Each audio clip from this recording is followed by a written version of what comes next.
গণঅভ্যুত্থানের যে আকাঙ্ক্ষা, সেই আকাঙ্ক্ষার জন্য আমরা কারো উপর নির্ভর করতে চাই না। সেই আকাঙ্ক্ষা বাস্তবায়নে আমরা নিজেরাই সেই দাবি বাস্তবায়ন করতে চাই। আজকে আমার পূর্ববর্তী বক্তাগণ কথা বললেন, শহীদ পরিবারের সদস্য বৃন্দ এবং আহতরা কথা বললেন। সবার কথা থেকে আমরা স্পষ্ট হয়েছি যে আমাদের এই মুহূর্তের জরুরি দাবিটা কি। আমরা সবাই বিচার এবং সংস্কারের কথা বলছি।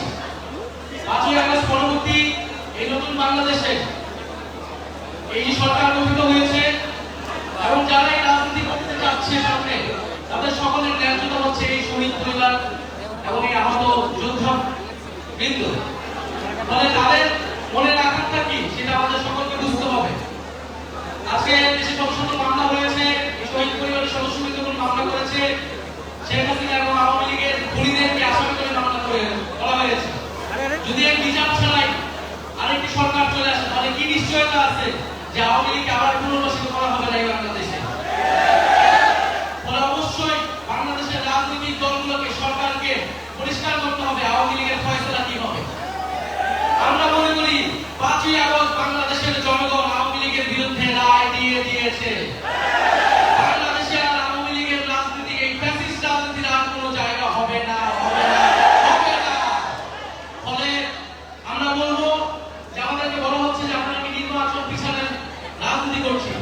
খুব পরিষ্কার ভাবে বলতে চাই, পাল্টা কথা আপনাদেরকে বলতে চাই যে আপনারা বিচার ও সংস্কার পিছনের রাজনীতি করবেন না। বিচার ও সংস্কারের প্রতি ঐক্যবদ্ধ পোষণ করুন। নির্বাচন আমরা আপনাদেরকে করে দিতে সহায়তা করব। ফলে সরকারকে বলবো দ্রুত বিচার ও সংস্কারের রোডম্যাপ ঘোষণা করতে হবে। কতদিনের মধ্যে কোন প্রক্রিয়ায় আমরা দৃশ্যমান বিচার কার্যক্রম দেখতে পারবো এবং দৃশ্যমান সংস্কার আমরা বাস্তবায়ন করতে পারবো, সেটা সুস্পষ্ট রোডম্যাপ অবিলম্বে ঘোষণা করতে হবে। এবং আমি বলবো যে এই বাংলাদেশে আমাদের প্রধান উপদেষ্টা ডক্টর মোহাম্মদ ইউনূস, তাকে আমরা আমন্ত্রণ জানিয়ে, আহ্বান জানিয়ে সরকারের প্রধান উপদেষ্টা করেছিলাম। অন্যান্য উপদেষ্টাবৃন্দ রয়েছে, সেনা প্রধান রয়েছে, তারা প্রত্যেকে কিন্তু কমিটমেন্ট দিয়েছিলেন যে মানুষের যানবাহনের নিরাপত্তা এবং বিচারের দায়িত্ব তারা নিচ্ছেন। ফলে এই কমিটমেন্ট থেকে কিন্তু তারা দূরে সরে যেতে পারবেন না। জনগণের সামনে কিন্তু তাদেরকে দাঁড়াতে হবে। ফলে আমরা কিন্তু পড়ায় গন্ডায় জবাবদিহিতা নিব যে আমাদের বিচার কতটুকু আদায় হলো, আমাদের সংস্কার কতটুকু আদায় হলো। রাজনৈতিক দলগুলা যদি নির্বাচনের জন্য এতই তাড়াহুড়ো করে, ভোট যেতে গেলে কিন্তু সেই জবাবদিহিতা তাদেরকে দিতে হবে। ফলে আমি বলবো যে বাংলাদেশে যে ঐক্যমত্য প্রতিষ্ঠিত হয়েছে, আমরা সেই ঐক্যমত্য ধরে রাখতে চাই। আমরা কেউ নির্বাচনের বিরুদ্ধে না, বরং নির্বাচনে অংশগ্রহণ করবো বলে আমরা নিজেরাও একটা রাজনৈতিক দল গঠন করেছি। কিন্তু আমরা বলছি যে বিচার, সংস্কার এবং নির্বাচন, এবং নির্বাচনের ক্ষেত্রে আমরা বলেছি গণপরিষদ নির্বাচন।